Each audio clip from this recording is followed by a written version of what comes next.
But I want to preach a message with the title of a question mark. And the question is, when was the last time you commended your pastor? Yeah, I was expecting that silence. And I want to know you're not offending me, because even what I'm bringing is not something I've had it before. But allow me to carry you on a story today.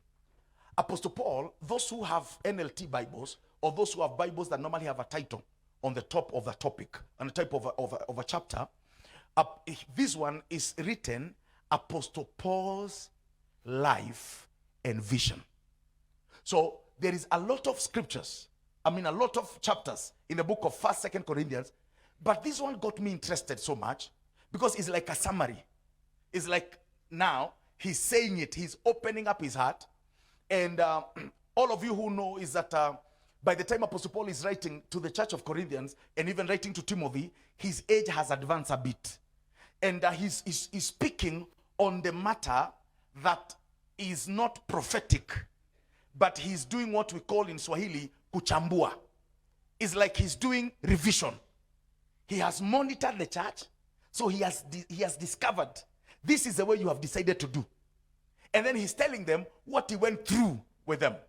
So you read this one, you will hear him talking about the way he had the dimension of revelation, and the way for the revelation he had and the knowledge and the wisdom, God gave him a thorn. It is in this chapter. And then he says that thorn, not once or twice, he prayed to God that the Lord will have it removed. And then God did not remove it. He told him his grace is sufficient. And then he talks about the suffering that he went through. And he's directing this to this church. Now, when you get to understand the Bible study and, or what you call the study of the scriptures, then you get to understand why Apostle Paul will write the letters and the words are not the same. There are things that are always the same. For example, you conclude by saying, the grace of God be with you. Sometimes he will start by saying, it is by the hand of apostle that is being written. He will greet some people. But the accusation in different churches, are different accusations. But this one, he's not. If you listen to Apostle Paul when he's talking, if you can just listen, not read, you will discover Apostle Paul is speaking from the deep down of the heart and at the giving up stage. It's like there's nothing I can do about you. You know that stage? Have you ever maybe found somebody or a child, maybe you are a teacher, and you try to push a child to understand kitu, unamsukuma mpaka unataka huyu hakuna kitu atashika. So you begin to talk at the end of the matter. It's like everything unaongea ukiculminate. It's like there is no hope anymore. So Apostle Paul is speaking in that dimension. Now, he says, the Lord said to him, my grace is sufficient to you. If we can just dig it and then we'll break it point by point. So let's read verse number 9. Each time he said, my grace is all you need. My power works best in weakness. So now I am glad to boast about my weakness so that the power of Christ can work through me. So on himself, on his life, he's done trying to be somebody else. He's done trying to struggle to break out something that is part of him. We grow trying to change some things in our lives. Some of think we go even to a prayer mountain. And then you come to a place you realize, this one and my shadow are twin. So he's going to be with me. So he said, I'm done. And any place munanionaga nikiwa weak, then in my weakness, God is being glorified. Are you getting that? So he's like done. Then he continues. Look at verse number 10. He said, that's why I take pleasure in my weakness and in the insults, hardships, persecutions, and troubles that I suffer for Christ. For when I am weak, then I am strong. I've discovered my strength. Okay, I don't know. Those of you who are seated here, pastors, and people who have ever got an opportunity to preach, even if you're not a pastor, have you ever found yourself in a place where you are told you're preaching, wherever you are preaching, and then you have prepared? You went, you prayed for the message of 1 hour, you fasted. The whole week you're on the mountain. You dropped when you are coming to the service. And even you decided you will not eat until you preach. And that is the day you did not deliver. Have you ever, because that one has happened to me before, And then all of a sudden, you are attacked with the invitation that is abrupt, or you are told to share, and you are not prepared at all. Actually, something was stressing you.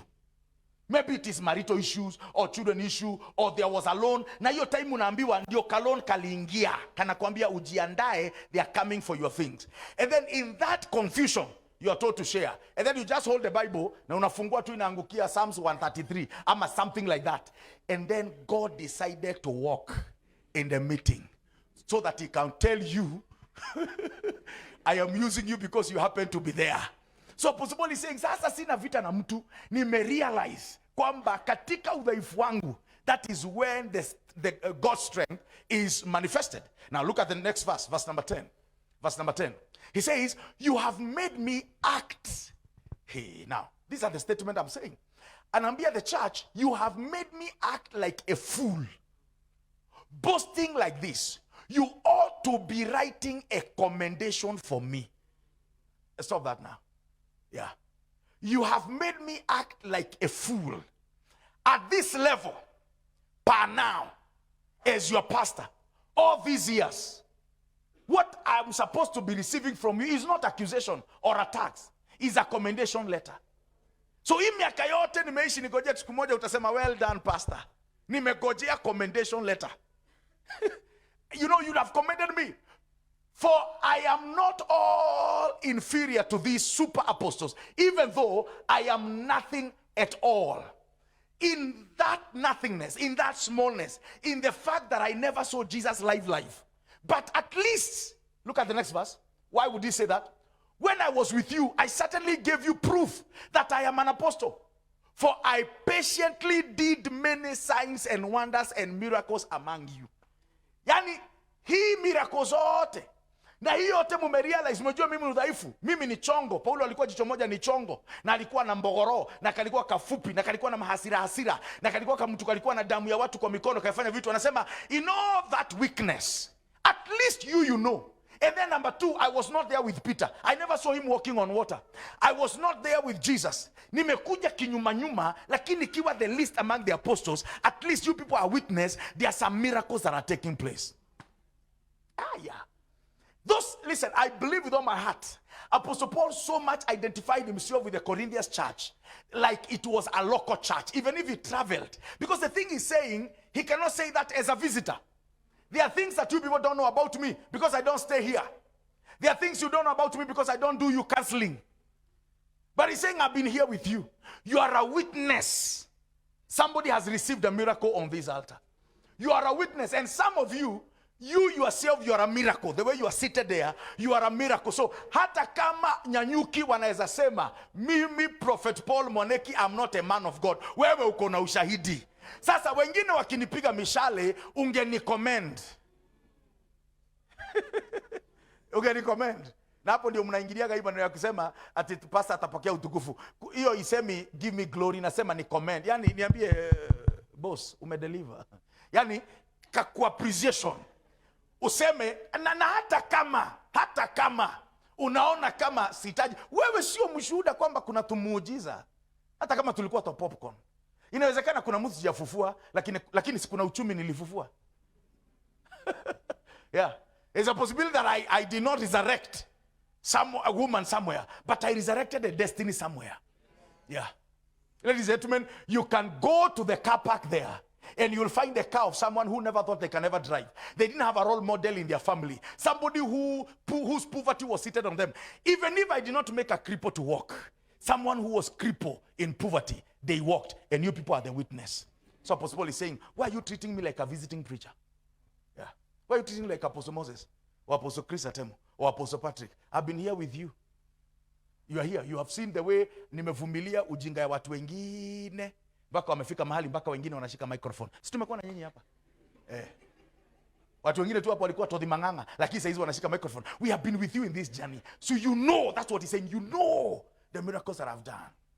But look at the story continues. let me just rush for the interest of time. We'll be able to go slowly a bit in Swahili. Now look at the next verse. He says, when I was, the only thing I failed to do.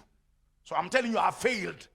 The only thing I failed to do, which I do in other churches, was to become a financial burden to you. Please forgive me for this wrong. Yeah. Because what I need is so that you don't conclude that I need money, though money is good. The love of it is bad. I made sure I came to you without expressing my need. So, I can tell you, there are several times I preached to you, especially those of you maybe who were there before, and I didn't know where the school fees of my children will come from. But that day, I released 10 school fees for your children. But I didn't have mine. What I did, and I am saying sorry. That's why I'm saying I'm sorry. Because according to the Bible, you are supposed to care for me financially. But I did not become a burden to you. I thought I should not share with you on this.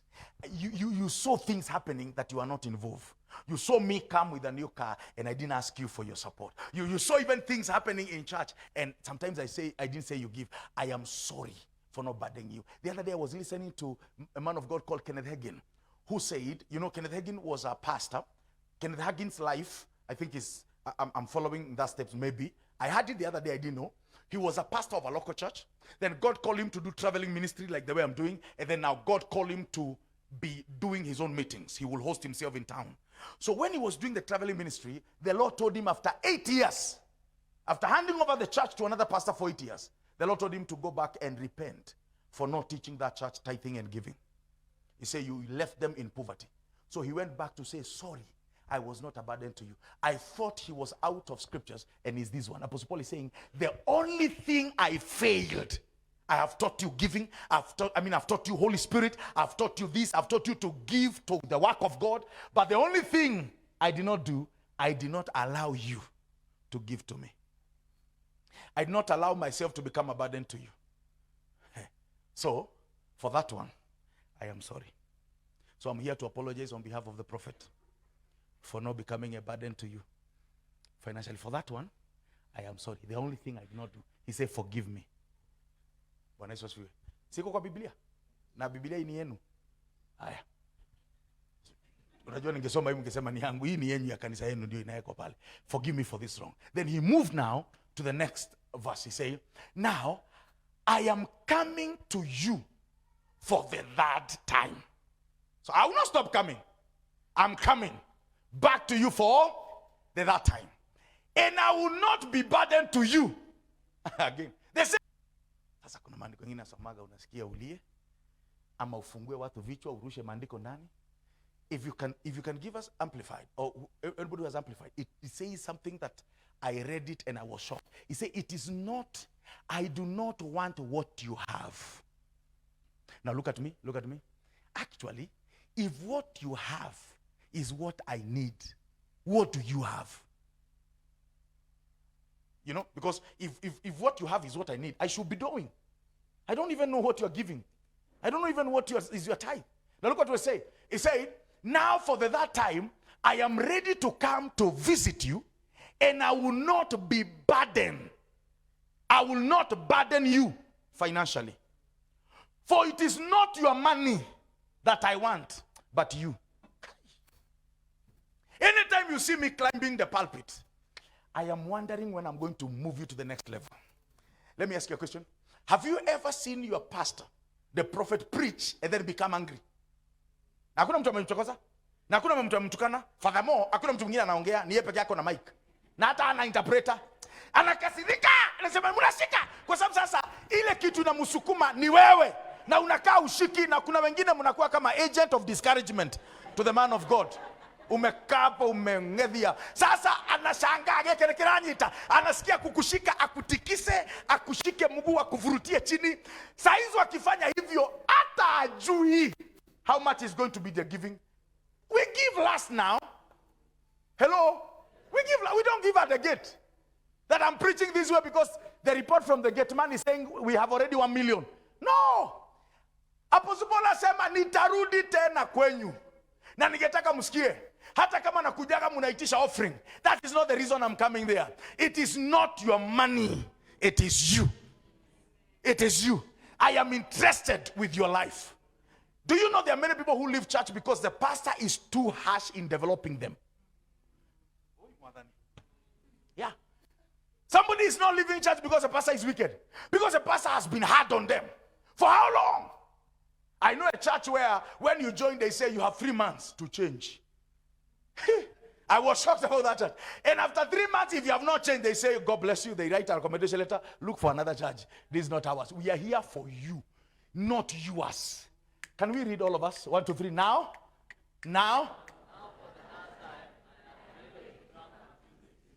And I will. For it is. But why?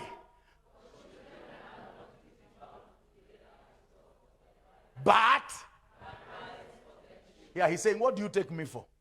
I'm not your child. I'm your father. And the work of the father is to lay. Now listen. How many of you know, as much as we appreciate and we know it's the hand of God behind Zion City, but there will not be having Zion City without Prophet Paul. How many of you know that? He spoke to him. Is that true? He's the one who shared. I was so privileged. I believe those years when the vision was being unveiled, sir, and you're the one who did it. Ikakuja kwa screen. I was the one preaching on that Sunday. I remember when you are talking about there will be this thing, there will be that one. Me, myself, I did not understand it. Thank God you people understood and you believe and you followed. Me, I was not catching what is this that they are saying because we never had people who are building cities. Now, can I say this to you? If right now, the man of God is not here with Mama. If where they are, God speaks to them to go and plant church in Mombasa. How many of you know they cannot carry Zion City? How many of you know that? They can only drive their cars.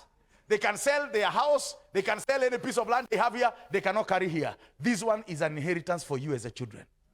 Yeah. So any stress they went through, viteote yenye walipigwa, any spiritual attack that came to them wakijenga hii, they were not building to own it. They were building so that you can have. Leo hii wakitoka hapo ende wakaanze kanisa Washington DC. This is where your children will come for the wedding. This is where you do your celebration. This is where you will come for the service. That's what Apostle Paul is saying. He's saying, I am not coming for your money. I am coming for you. I wish Kenya can understand this. No matter how fake preachers we have, but we have genuine fathers whose interests is not the resources. That's why sometimes you take an offering to your father. He's shocked. He's shocked because he was not expecting it. Oh, he was expecting to hear good news. And that's the reason, ladies and gentlemen, every genuine man of God feeds on the testimony. He does not feed on the offerings. They feed in hearing how God has changed your life. It is for. Let's go back now to NLT so I can move to the next verse. I rush with this time.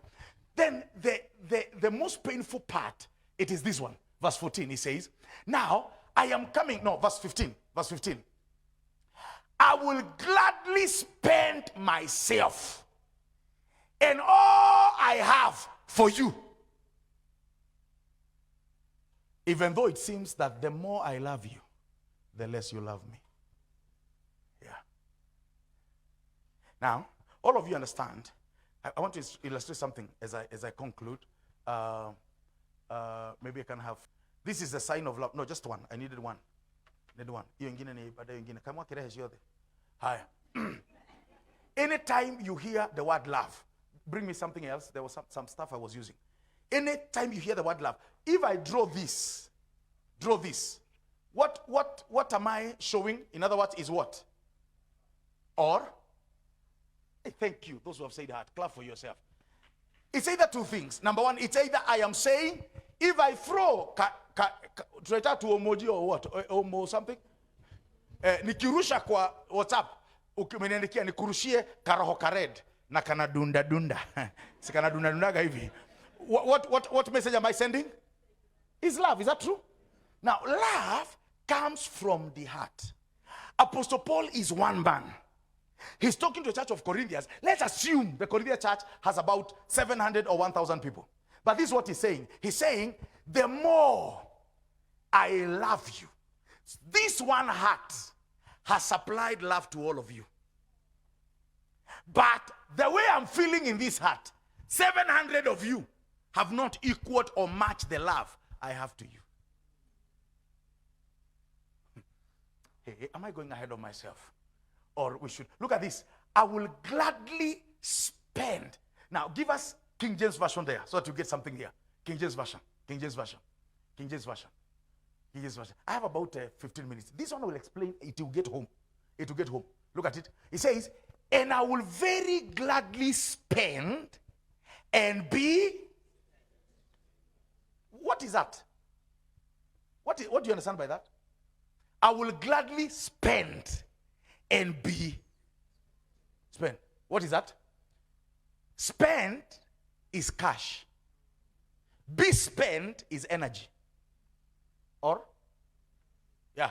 You cannot spend me in purchasing things. If right now, after the service, as I'll be going back home to Nakuru, if I stop somewhere and give 1,000, and I'm buying something of 1,000, they will give me back. They will give me, I mean, what I'm buying, they will take the money. I have spent 1,000. It's true? Now, to be spent is the energy that I have. Naona watu hapa ambao wamevaa koti na wamerelax, hawasweat. Mimi sina koti na already nasikia jasho linateremka kwa mgongo. Do you know what is happening to me? I am being now spent.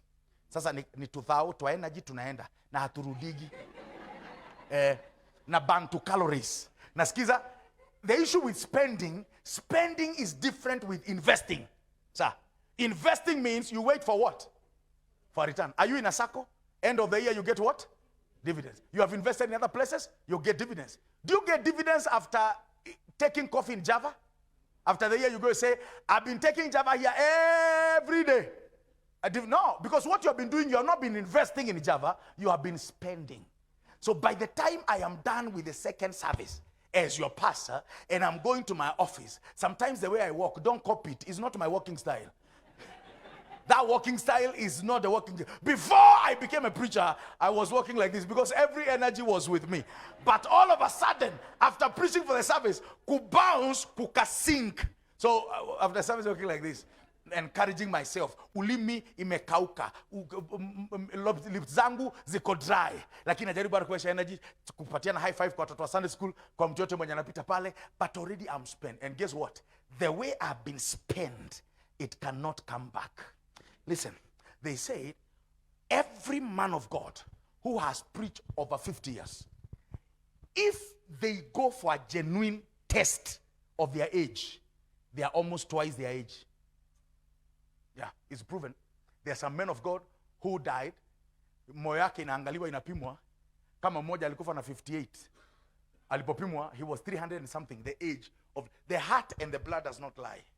Ukidanganya wewe ni mchezaji unasema wewe ni under 21, unapimagwa tu damu inatuambia kama uko 33 ama uko 40.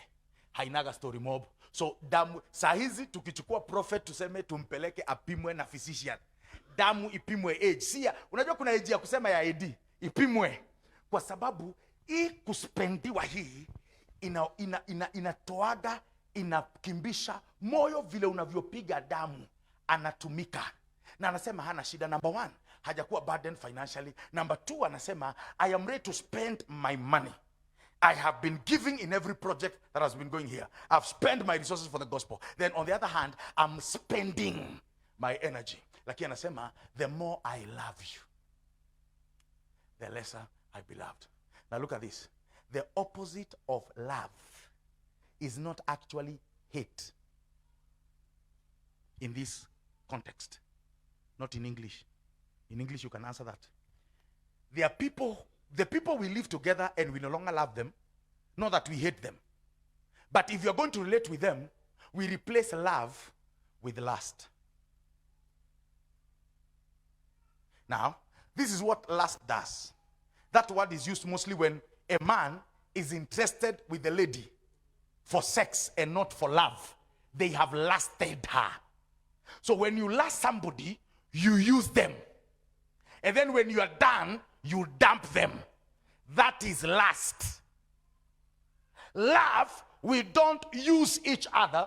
We bank and we withdraw on everybody's love. It's my turn to love. I'm the one who is on top of the game, financially, socially, emotionally. My lover might be low at that time, so she withdraws from mine. One day I will be low, then I will withdraw from what I banned. That is love. But lust. And listen to this. That's a challenge we have in many, many areas. Love, lust. Lust works this way. I am here to get something.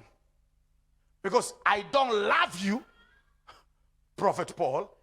I lust and desire you. That's why sometimes the man of God will not say when he's not present. Hata kuna wengine mumeshtukia geki keumako. Mumeona kimutu pale.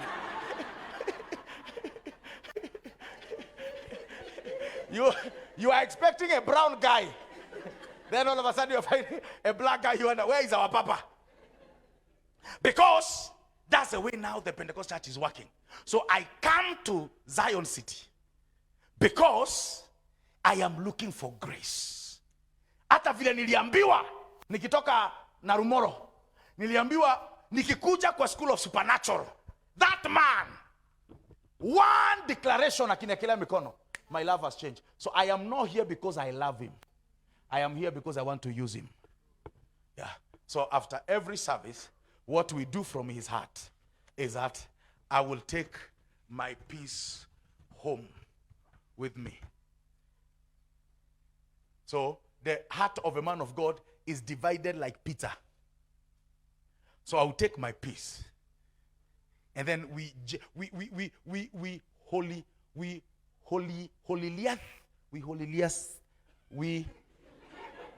I'm lacking with better word to put it. Yani negata to dheri dhiere ndio tuweke hiyo kitu ikae holy na ikae godly. Tuitoe isikuwe human, tunaita impartation.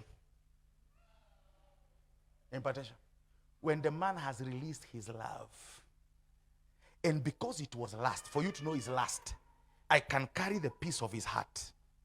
And everybody can say, my life changed when I encountered this grace.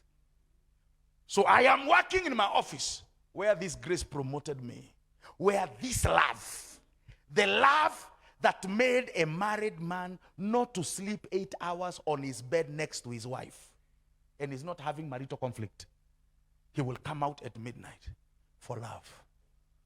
For love. Yaga, yaga, yaga, yaga. If you put a recording, he's not praying for his children. Furthermore, he has only 3 children. You don't need all those hours for 3 children to pray. Then all of a sudden, he's filled with love that before you even arrive here on Sunday, he arrived before you. He loves you. He was waiting for you. Then after the service, everybody has gone with Gashuje. Like a piece. And some of you have been here for long. We know you. We know how you have mistreated our father. You have carried a big part. So, by the time the service is over, by the time the man of God is getting to 70, ni kuona in the spiritual realm, akiinuliwa na Mungu aone nyanyuki. Kila mtu mwenye ako na peace of his love. Lakini wako na peace of his love, in a good place, they have been promoted by that love, but they are speaking against the man. Because the man loved the people who lasted. Ujaona mpaka kuna watu wenye ibada ikiisha ya mafunzo, prophet amechapa teaching hapa, anataka uende ukaput in place. Ibada ikiisha bado wanabaki. Hawezi enda mpaka waombe. Wanataka waguzwe. Si juu ya kumpenda, ni kutamani hiyo grace iko ndani yake, watoke nayo. Na kuna vile akiomba bado wanataka aongeze. Baka wakisikia ni kama anakaa kama anataka kuomba ile na method ya kupanga maombi, wenyewe wana shake ndio wampatie vibration, wamcharge ndio aseme paya rabashaka ya dagada. Sasa baka mtu anguke, anatoka na kipisi kia moyo. Lakini sasa Apostle Paul anasema, this is the way it has been. The more I love you, the lesser. Simsome hiyo scripture. The more I love you. The more abundantly I love you, the less I be loved. My bishop in Eldoret, one of his last born sons, said a statement that was really caught me. He said, we only find our Father home when he has been attacked by the church. You know, when he has poured his love and is waiting for love, and there is no love, then he comes back home to bring this peace. I am asking you, in the absence of your father and your pastor, can you increase your love? So what we need to do as Zion City, because many people have left with these pieces. Many people. And some of them, you know them. And some of you have taken, you have not left. You are with it there. So you're not as good now. Because it was not love. Do you know, love brings concern. Ladies and gentlemen, I came last night, but because I love my people, I know they ate because I provided. They are going back to school. I know nobody has a balance because that is love. But I have not paid school fees for my neighbor. No, I don't pay school fees for everybody. I don't run CDF. The people I love, and they do that. By the way, they will even receive me back home today. They will receive me in a way to show me we are not lasting you. We love you. So we are not using your resources. How many times we have only gathered around a man simply because he's anointed? We don't care about his emotions because we are operating. The Pentecostal church mostly operates Sunday service with Caesar. Ukiona makofi ikipigwa inaendaga hivi. Tushike kabisa. Tutaiba hosana. Tunafanya hivyo tukisifu Bwana, tuigojeaga ule jamaa akuje. I must carry my portion today. Hata vile tunasema my father, my father. In real sense haikuwagi my father ule inakuwa my father hapa. Huyu ndiye aseme hivyo abebe. Now all I'm asking you, so that we don't end like the Church of Corinthians, let us drop the ministry of Makasi. And then we pick this ministry. We make sure everywhere the peace of our Father's heart was torn and carried away, we will join it. I have no time to do so, but ladies and gentlemen, somebody wanted to clap. Please clap so that I can breathe.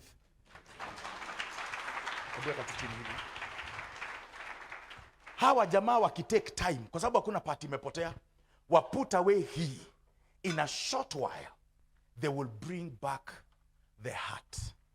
That's all I'm asking. That in the month of July, let's write a commendation letter and say, Papa, even if you have not blessed anyone else, and some of you I know you'll not be saying for the first time, but this time around, say it with a revelation. Yeah. That the more I love you, the lesser I beloved. Some of you admit I was not a burden to you, but others still think I was sneaky and took advantage of you. By what? Some of you still think